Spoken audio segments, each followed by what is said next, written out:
It was more stressful than it needed to be, but the Bucs have won the NFC South for the fourth straight season. That and more on today's episode of Locked On Bucs.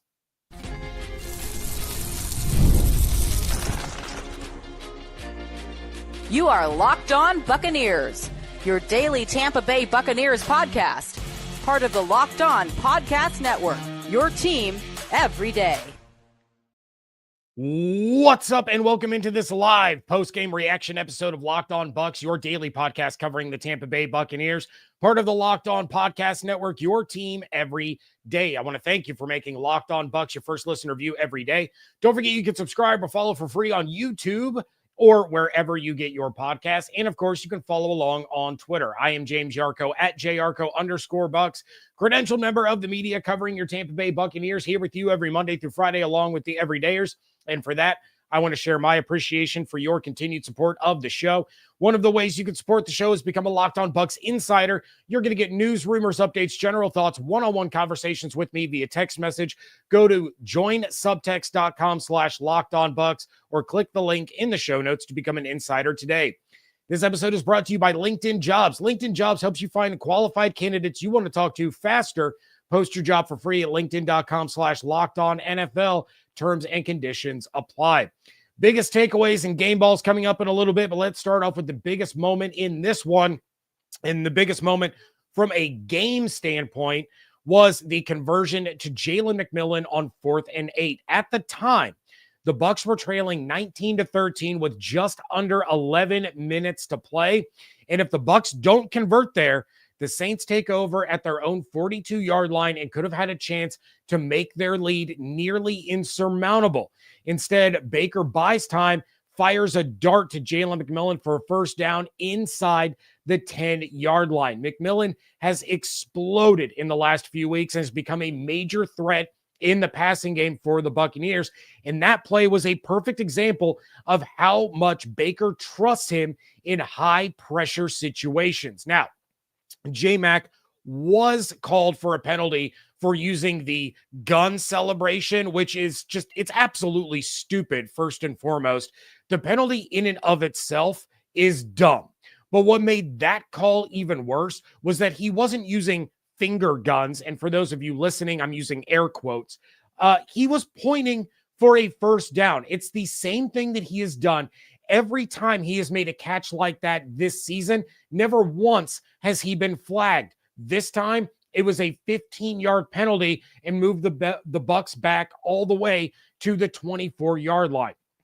The penalty moves the ball back 15 yards. Then the refs took an hour to decide whether or not it was first and goal from the 24 or if it was first and 10, even though we had Dean Blandino, the rules analyst for Fox, saying this should be a first and 10. This should not be a first and goal. Luckily, they finally got it right. It was first and 10. But then the Bucs get called for their 87th holding penalty of the game.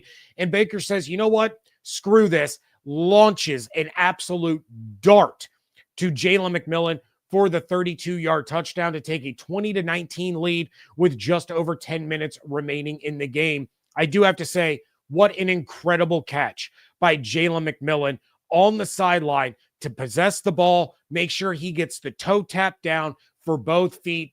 An absolutely incredible play by him. But that was the moment that everything changed. Now, the defense once again tightened up in the second half, as they've been known to do over the last couple of months. They got beat pretty bad in that first half. They allowed 180 yards on 21 of 28 passing from Spencer Rattler in that first half. But in the second half, the Bucs defense allowed just 3 points, and they were set up on a short field twice. They forced 2 3-and-outs, and then they allowed drives of 4, 5, and 7 plays that resulted in 2 punts and a turnover on downs.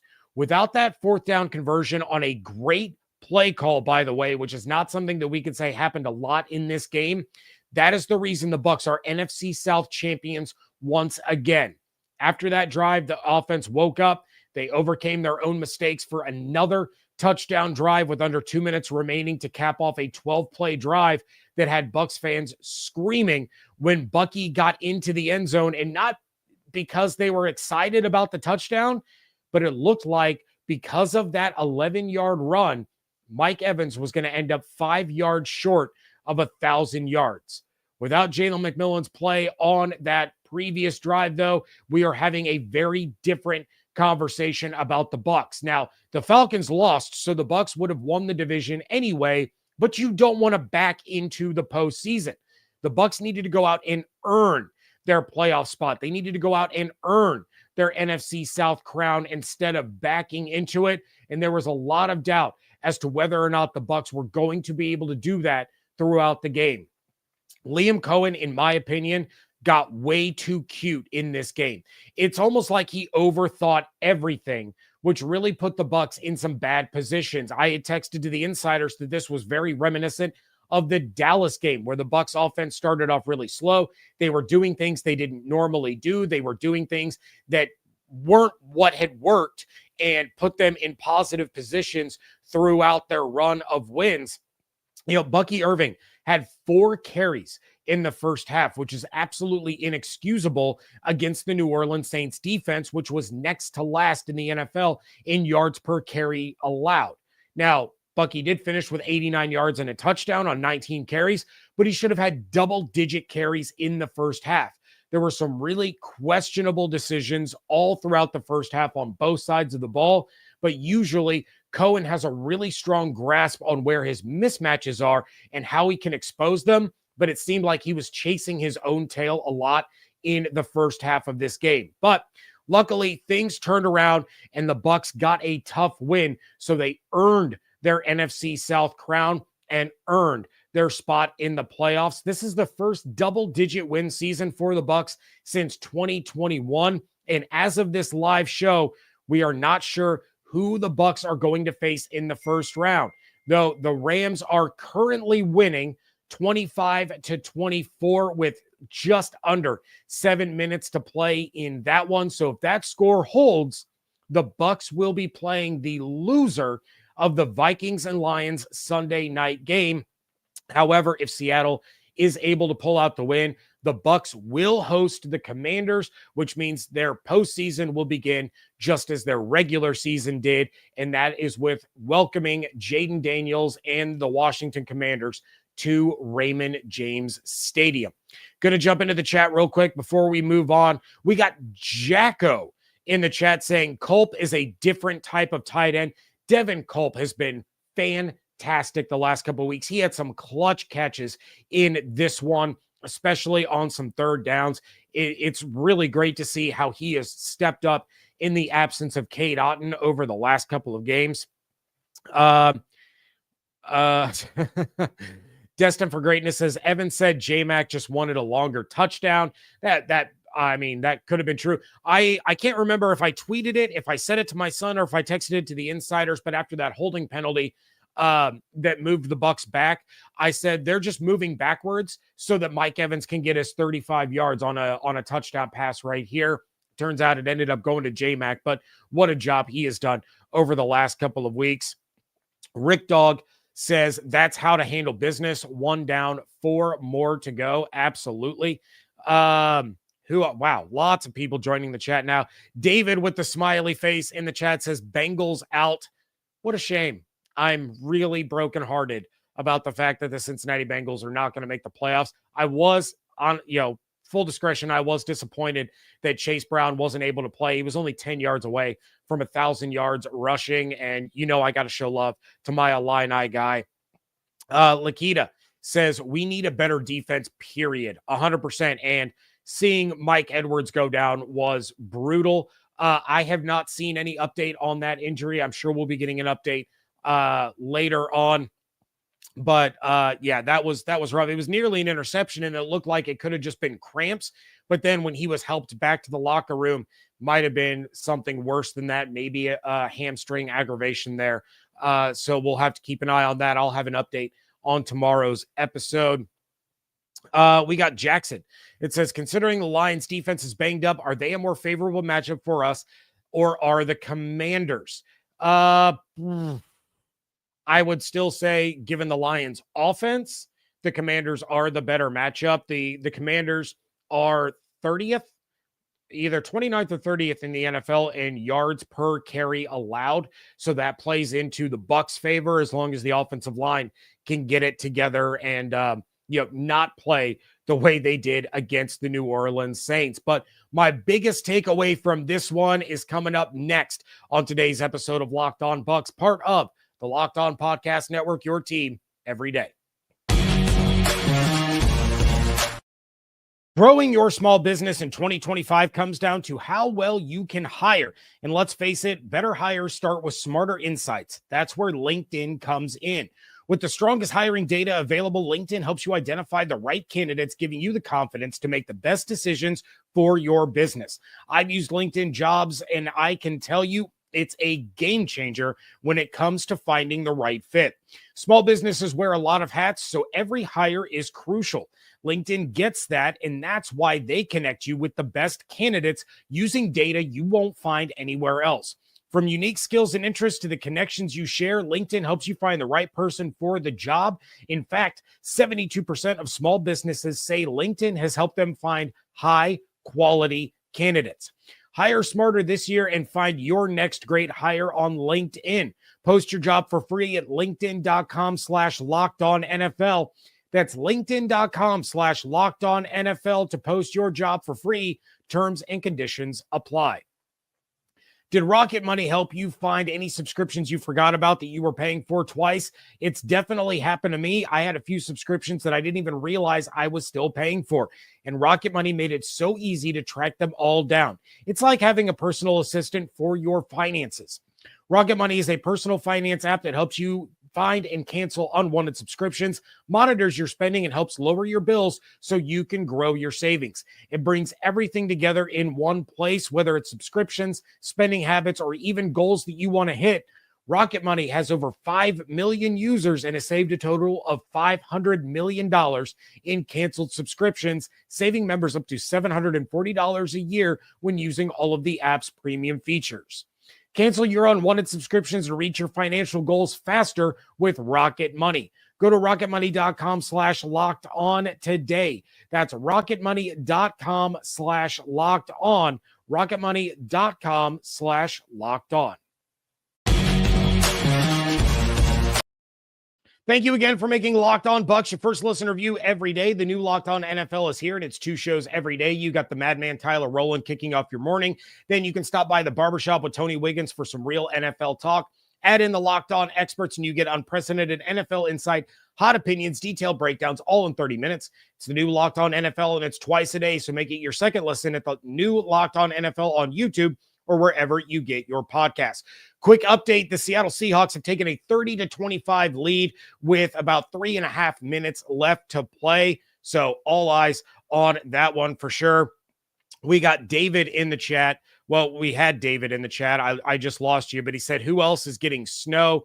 And yeah, you know I am. David actually doesn't live too far from me, and we are getting hammered. So if this show just randomly cuts out for no apparent reason, it's probably because I either lost internet or power because of this snowstorm moving through. We got I had somebody else that I wanted to mention. Michael in the chat says, we need our defensive players back from injury. Look, I thought that Antoine Winfield Jr. was close to returning for this game. They decided to hold him out another week. I think Jamel Dean is close as well. I think he will be back next week. So you are going to get some starters back.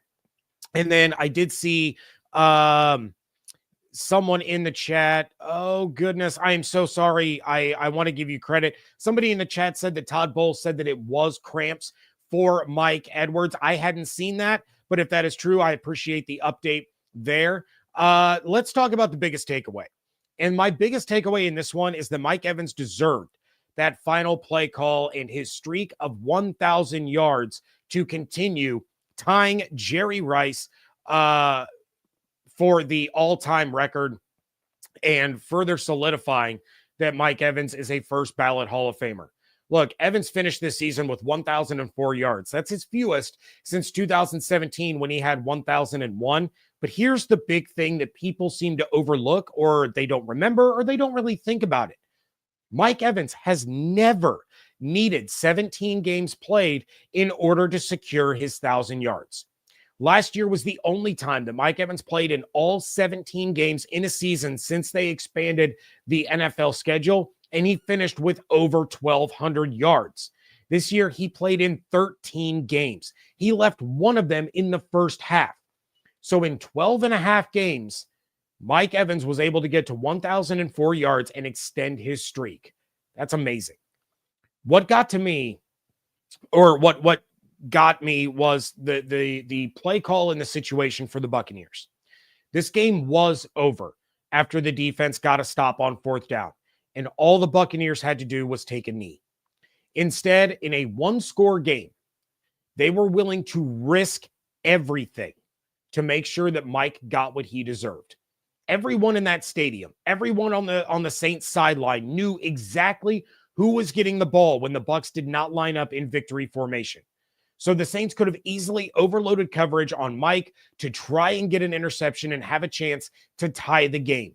Instead, it was a perfect play call and play design by Liam Cohen to get the ball in Mike Evans' hands quickly for an easy pitch and catch, and then let him run for those yards that he needed. That streak meant everything to Mike Evans, to Baker Mayfield, and to the Tampa Bay Buccaneers organization. They wanted that for him because of who he is, not just as a player, but as a person and as a fixture in the Tampa community. Mike would have said all the right things had they not run that play and they just took a knee and got out of there with the win. He would have said that he was happy to be in the playoffs, that the win was the most important thing on Sunday, that although he wanted to get 1,000, he wants to compete for a Super Bowl even more.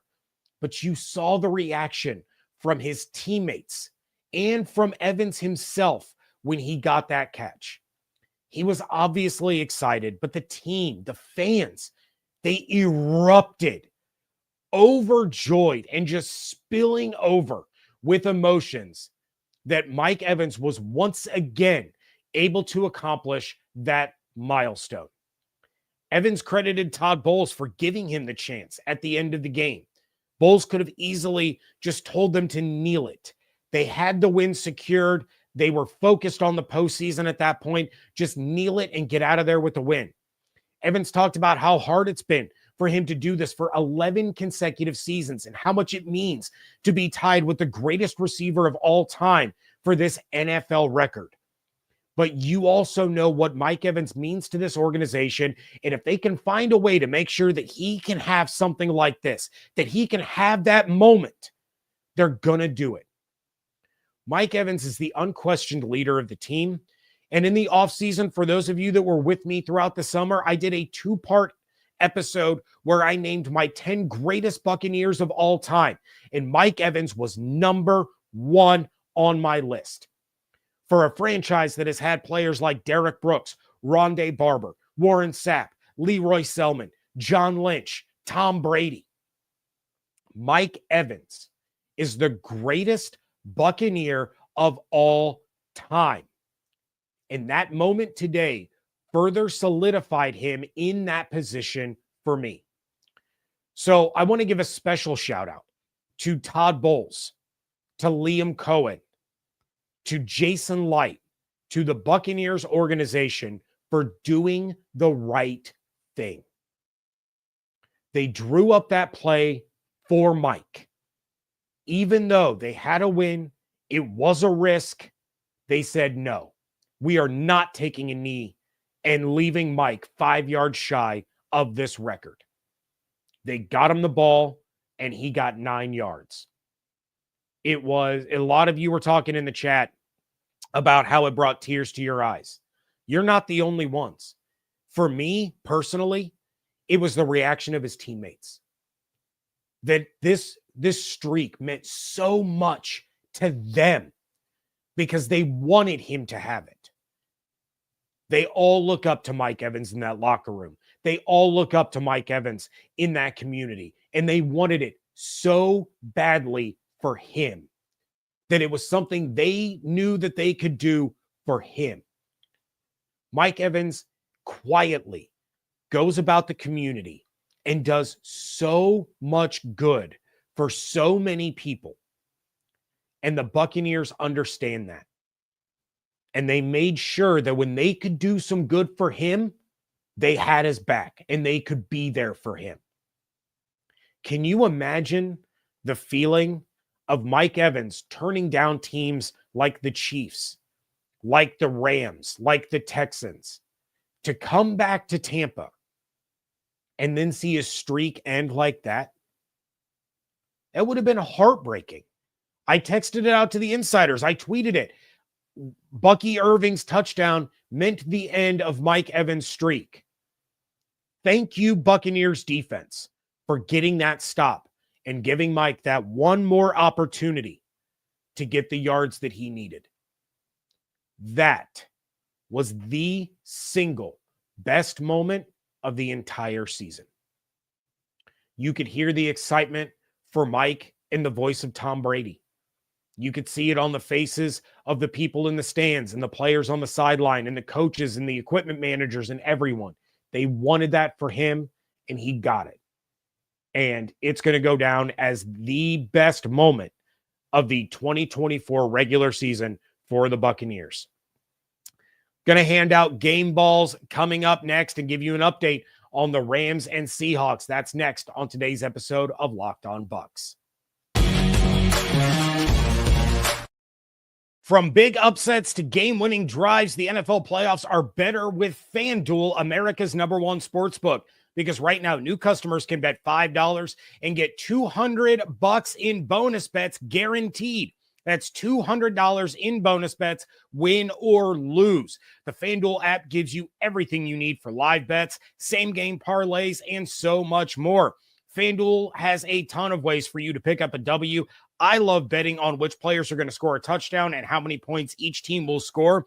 But you can do player props for yards, receptions, touchdowns. More than that, you can place bets on team points for a game, a half, even a quarter.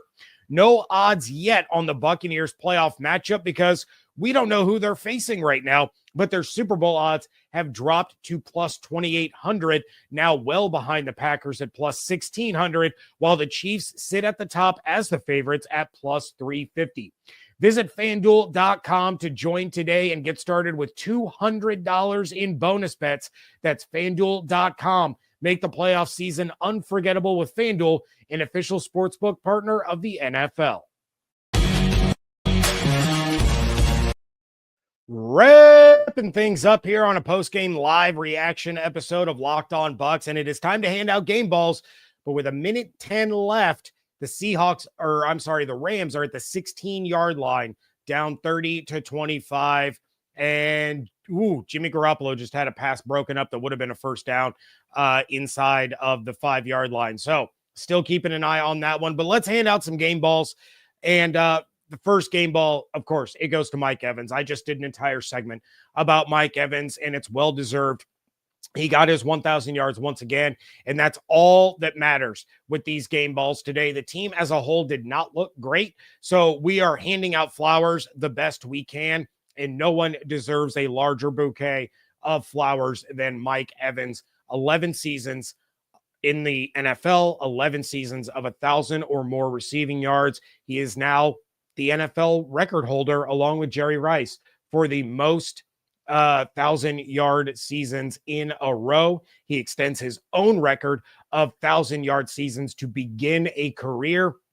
And now we're going to look to 2025 to see if Mike can be atop the NFL record book all by himself and separate himself from Jerry Rice. Game ball number 2 and my top defensive game ball, Vita Vea. A clutch sack late in the game to take the Saints from 2nd and 10 at the Tampa 49 to 3rd and 18 from their own 38. That was a clutch play because at the time, the Bucs were only up by 1 point. After that sack, the Saints had a false start, then an incomplete pass. It forced the Saints to punt, and the Bucs took over with just under 8 minutes to play, where they proceeded to march 94 yards down the field, and Bucky Irving scores the touchdown to put the Bucs up by 8. Vita Vea created that opportunity by getting into the backfield and absolutely blowing up Spencer Rattler. Oh, excuse me. Got the hiccups there for a second. Game ball number 3, my other offensive game ball in this one, goes to Jalen McMillan. A clutch reception on 4th and 8, then the go-ahead touchdown 2 plays later. He is now second all-time for consecutive games with a touchdown reception by a rookie, with 5, trailing just Randy Moss, who has the record at 7.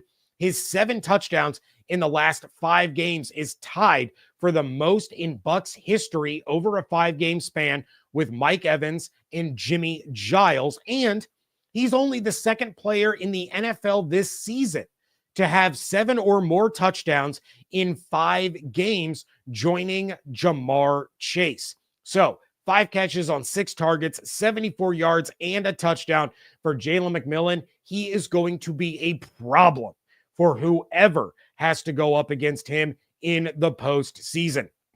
Final game ball, and my second one on the defensive side, Zion McCollum. It was not his best day, but it really wasn't anyone's best day. He gets my second defensive game ball because he had 2 key pass breakups. He had one in the end zone on Marquez Valdez-Scantling on a play that looked like it was going to be a touchdown. Instead, McCollum is able to break it up and force the Saints to attempt a field goal. And then he had another key pass breakup on 3rd down. He finished 4th on the team in tackles, but those 2 passes defensed were huge for the Bucs. And in a game where there wasn't a lot of good coming from anyone individually, those 2 plays really stood out. Quick update before I get to the comments. 21 seconds left. The Rams are facing a 4th and 3. There is a timeout. Holy moly. Let's see. We got Richard says game balls go to Mike, Baker, and Vita.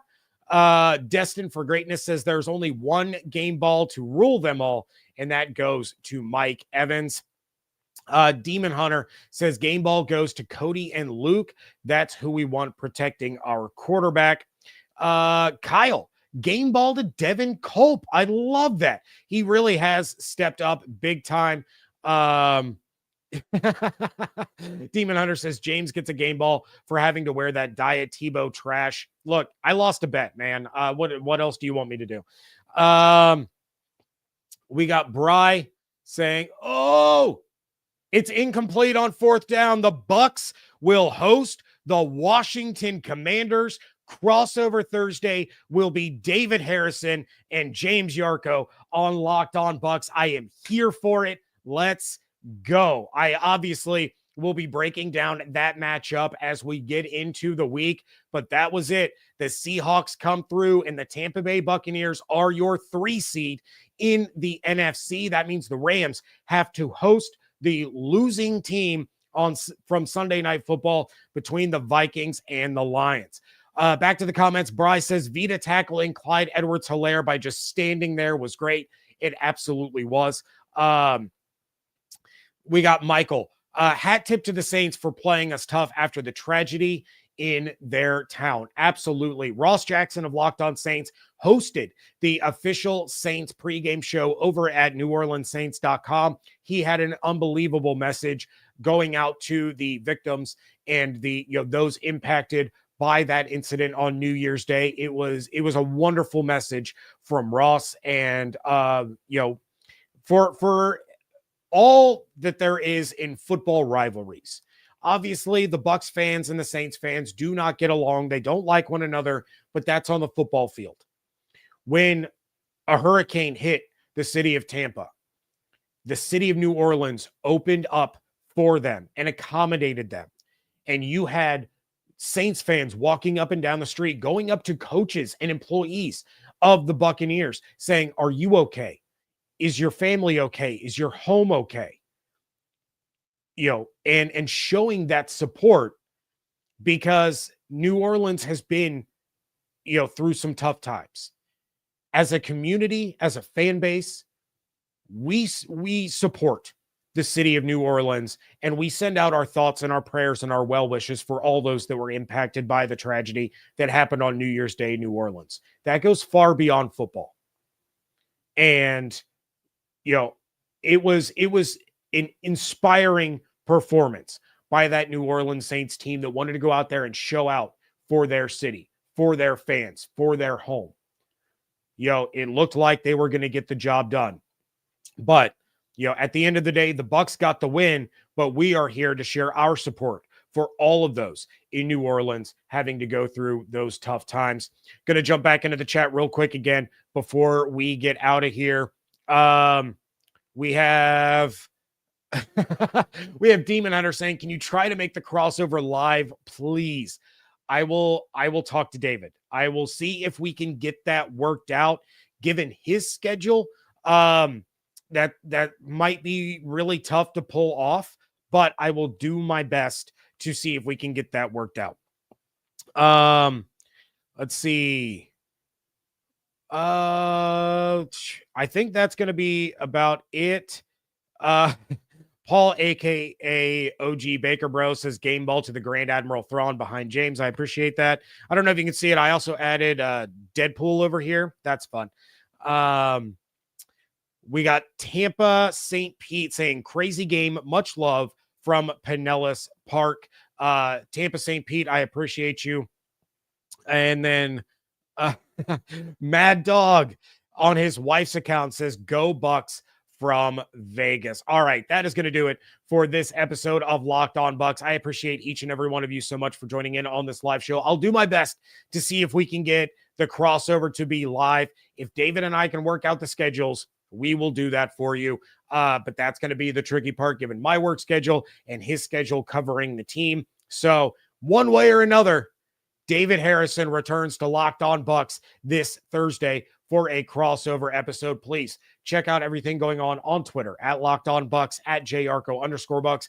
Make sure you are subscribed on YouTube with the notifications turned on so you know every time I go live, as well as your favorite podcast platform. Become a Locked On Bucs insider. Go to joinsubtext.com/LockedOnBucs or click the link in the show notes. Hope you all have an absolutely outstanding Victory Monday. The Bucs are back in the postseason. Stay safe, stay healthy, fire the cannons. And I want to thank you so much for joining me right here on Locked On Bucs.